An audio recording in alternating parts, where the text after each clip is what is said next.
एक मैम को दे दो, एक मेरे को दे दो, ठीक है। ओके, हेलो गाइड्स, जय हिंद, जय भारत। मैं कमांडो यशपाल बुलंद कमांडो ट्रेनिंग अकेडमी में आपका स्वागत करता हूँ। ये हमारा संजीत शर्मा और नितिन शर्मा, ठीक है।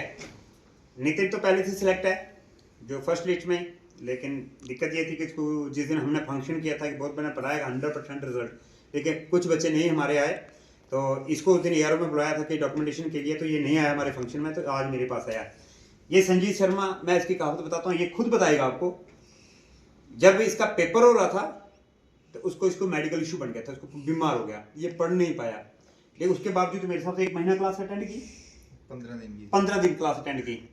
तो फिजिकल बहुत ज़्यादा वीक, मैं मुंह पे बोल रहा हूँ, फिजिकल बहुत ज़्यादा वीक। मुझे खुद उम्मीद नहीं थी कि ये फिजिकल कर पाएगा या नहीं कर पाएगा, लेकिन इसकी मेहनत, मैंने पहले बताया कि यहाँ मुर्दे भी चल दौड़ पड़ेंगे अगर आप लोग हिम्मत करेंगे। इस लड़के ने हिम्मत की, ठीक है, जो करवाया इसने किया, मेहनत की।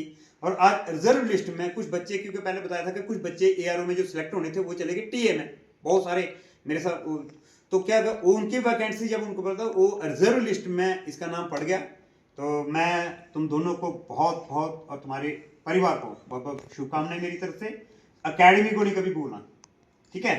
तो मैं चाहता हूं संजीत, क्यों नितिन शर्मा, मैं इसकी भी बात बताता हूं, क्योंकि हम लोग हमेशा क्या करते हैं, एक छोटी सी सबसे बड़ी प्रॉब्लम मैं आपको बता देता हूं कि मेडिकल तो बेसिक मैं तो यहाँ पे करता हूँ, लेकिन कुछ एक मेडिकल ऐसे होते हैं या कुछ कारण ऐसे बन जाते हैं, क्योंकि डॉक्टर जो है रिमार्क डाल ही देता है कि भैया तू मेडिकल रेफर पड़ गया। तो कई बार क्या होता है कि एमएच वाले चेक नहीं करते, रेफर में उसको फेल कर देते हैं। तो ऐसा इसके पास ऑलरेडी पिछली बार हो चुका था, ठीक है। लेकिन मैं ये भी हिम्मत हार गया था, ये भी तकरीबन छोड़ ही दिया था तूने, उम्मीद तो मुझे करना नहीं है। इसके पापा को बोला, इसको भी बोला कि भाई नेक्स्ट चांस देख, क्योंकि हो। लेकिन हकीकत यही है कि बहुत सारी चीजें डॉक्टर के ऊपर डिपेंड करता है। इस बार डॉक्टर अच्छे थे, लेकिन इसको कोई इशू नहीं है, कोई भी मतलब वो जो प्रॉब्लम थी इसकी वो थी नहीं। इसके आंखों में कोई, इसकी आई साइट कमजोर नहीं है, इसका फोकस बिल्कुल अच्छा है, इसका कलर ब्राइटनेस अच्छी है, सिर्फ एक छोटे से निशान की वजह डॉक्टर इसको फिल करते थे। लेकिन आज बहुत खुशी की बात है, ये सिलेक्ट है और ये जा रहा है, ये महार में जा रहा है और ये मेरी यूनिट में जा रहा है, ठीक है। और बड़ी अच्छी बात मैं आपको बता दूं, इस यूट्यूब के माध्यम से जो मेरी वीडियो देखते हैं, इसका यहाँ पे ये जा रहा है, वहाँ पे ट्रेनिंग बटालियन कोई सीओ साहब जो मेरे बड़े खास हैं, ठीक है, बहुत ही अच्छे अफसर, एक रॉयल अफसर जो बोलते हैं ना, कि जहाँ पे वो कमांड करते हैं, वो लोग उनको जिंदगी भर नहीं बोलते, उनकी वाह वाह होती है। तो मैं जस्ट अभी 2 मिनट उनसे बात कर रहा था कि साहब मेरे स्टूडेंट आपके पास अगर बोलते जयपाल भेज, तो ऐसा है।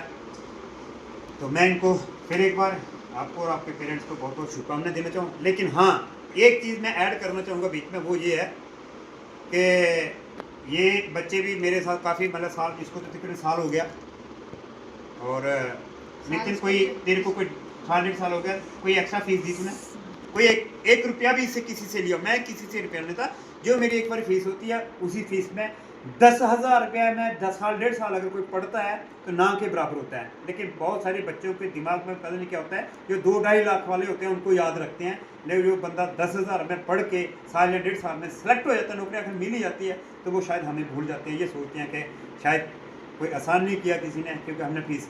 बात ये नहीं होती, बात ये होती है कि हम लोगों का जो जो क्या बोलते हैं, जो फ्यूचर स्टार्ट हो रहा है, हमारा जो कैरियर जहाँ से बन रहा है, जो हमारा आगे का सफ़र जो स्टार्ट हो रहा है, जिस जगह से उठ के हम निकल के आए हैं, उसको कभी नहीं भूलना। बहुत सारे बच्चे, मैं बता रहा हूँ कि फिर बोल रहा हूँ, बहुत सारे बच्चे के दिमाग में शायद यही बात थी कि बहुत सारे बच्चे अकेडमी में नहीं आए सिलेक्शन होने के बाद। जब मुझे पता चला कि ये हर सिलेक्ट हैं और वो अकेडमी में नहीं आए, दुख हुआ। क्यों? क्योंकि मैंने उन बच्चों से 1 रुपया भी एक्स्ट्रा नहीं लिया, अभी तक लिया ही नहीं, मैं लेता ही नहीं किसी से, ठीक है। वही 10,000 की फीस में 6-7 महीने, 7 साल 1.5 साल पढ़ के बच्चे सेलेक्ट होते हैं, और उसके बाद जब अकेडमी में नहीं आते दुख होता है। और कोई बात नहीं, मैं उनके लिए भी, उनके परिवार के लिए भी शुभकामनाएं दूंगा उनको, और भगवान से यही दुआ करूंगा कि सब के सब अच्छी ट्रेनिंग करें, अच्छी नौकरी करें, जहाँ भी जाएं एकेडमी को याद रखें और भगवान का नाम लेके आगे बढ़ें। जय हिंद, धन्यवाद। एकेडमी की तरफ से एक छोटा सा मूवमेंट हो, ये जब भी इसको देखें और ये लोग एकेडमी को याद करें।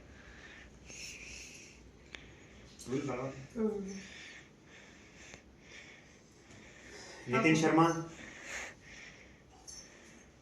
कभी भूलना नहीं कह रही हूँ, ठीक है। हाँ, और मैंने आपको बता दिया हर जगह हमारे आप पे बात करते रहते हैं। अगर हमें कोई गलत काम करने हो ना तो बहुत सारे हो जाते हैं। और सबसे बड़ी बात है, जितने पहले 50 लड़के मेरे यहाँ पर थे उसमें से 42 लड़के सिलेक्ट हुए, 44। लेकिन चलो वो फिजिकल सब कुछ फिट थे और आप मैं से देख रहे हो 40+ लड़के सिलेक्ट हो रखे, ठीक है। तो बहुत खुशी की बात है। और मैं चाहता हूँ नितिन को जो प्रॉब्लम बनी थी, ये नहीं बताना कि मुझे क्या था, पर ये है कि इसको जो प्रॉब्लम बनती कि इसने हार नहीं मानी और आज सिलेक्ट हुआ। तो 2 बातें इसकी ज्यादा नहीं। नितिन, जो तेरे साथी हैं तो आ रहे हैं कि जो एक बार मेडिकल फेल होने के बाद वो अपनी हार मान जाते हैं, उसके बारे में यही कि हार नहीं माननी है। अगर एक बार रह गए तो दूसरी बार ट्राई करो, अगर दूसरी बार रह गए हो आगे एक और बार ट्राई तो करनी चाहिए ना, करते रहना। हाँ ठीक है। 2 बार ट्राई किया ना तूने? हाँ ठीक है, तीसरी बार चांस मिला? हाँ। नहीं, दूसरी बार। एक बार वो रनिंग रह गई तब। एक बार ही तो मेरे पास नहीं था। हाँ। एक बार ये मेरे पास नहीं था, दूसरी बार मेडिकल में रहा, तीसरी बार ये मेडिकल में पास हो गया। तो जरूरी नहीं है कि मेडिकल में पिछली बार फेल हुआ तो दूसरी बार है। और ये संजीत, और इसका खास करके फिजिकल के बारे में बात कराएगा। इसको उम्मीद नहीं थी मेरे पास आया कि मैं खुद नर्वस था कि क्या यार ये करवा पाएगा, लेकिन हाँ जो मैंने करवाया, डंडा लेके भी करवाया, पकड़ के भी करवाया, ठीक है। और हालत खराब होती थी। तो मैं चाहता हूँ कि संजीत, जो लोग जो हिम्मत हार जाते हैं अपना वेट की वजह से, फिजिकल की वजह से, उसके बारे में कुछ बातें। पहली बात तो मेरा तो जब मैं आया था मुझे खुद भी भरोसा नहीं था कि मैं रनिंग निकाल पाऊंगा, क्योंकि टाइम भी बहुत कम था। पर सर ने फिर भी कहा कि तू 2 महीने लगा ले मेरे पास, मैं करवा लूँगा। 1-1.5 महीना लगाया था मैंने भी। और उसमें भी बीच में मैंने खुद भी छुट्टियाँ मारी थी बीच में, लेकिन तभी भी सर ने पूरी कोशिश की, मेरी मदद की हर चीज़ में। सर ने कहा मेरे कहने पे चल, मैं तेरे को पहुंचा दूंगा कहीं ना कहीं, और आज पहुंचा दिया। पापा को भी फोन किया 2-3 बार, और 2-3 बार पापा को भी कंप्लेंट्स की। मैं पूरा ध्यान रखता हूँ, ठीक है। फिर वही बोल रहा हूँ, कहने पे चलो, एकेडमी को फॉलो करो, ठीक है। छुट्टी कम मारो, सिलेक्शन पक्की होगी, 100% सिलेक्शन। अभी इसका नंबर नहीं आया था ये क्लास पढ़ने के लिए, फिर भी आ रहा है। और हाँ, सबसे बड़ी बात एक और, इसका भी नंबर नहीं था, वेटिंग लिस्ट में पड़ा है, क्योंकि जो टीए में चले गए तो उनकी जगह इसका नंबर बना। लेकिन ये क्लासें करना शुरू हो गया था, फिजिकल में आना शुरू हो गया था कि अगली बार फॉर्म लगाया हुआ इसने, जो भी नेक्स्ट जून में पेपर होना, उसके लिए तैयारी शुरू कर दी थी इसने। लेकिन चलो ऊपर वाले का शुक्रिया है कि इसका नंबर आ गया। तो चलो हॉस्टल में आने की तैयारी कर ली थी। मेरी वैकेंसी कम हो गई भाई, हॉस्टल की हॉस्टल में आ रहा था, मेरी वैकेंसी कम हो गई। चलो अपनी जगह दूसरे को भेजेगा, ठीक है। ओके, जय हिंद, धन्यवाद और बहुत बहुत शुभकामनाएं।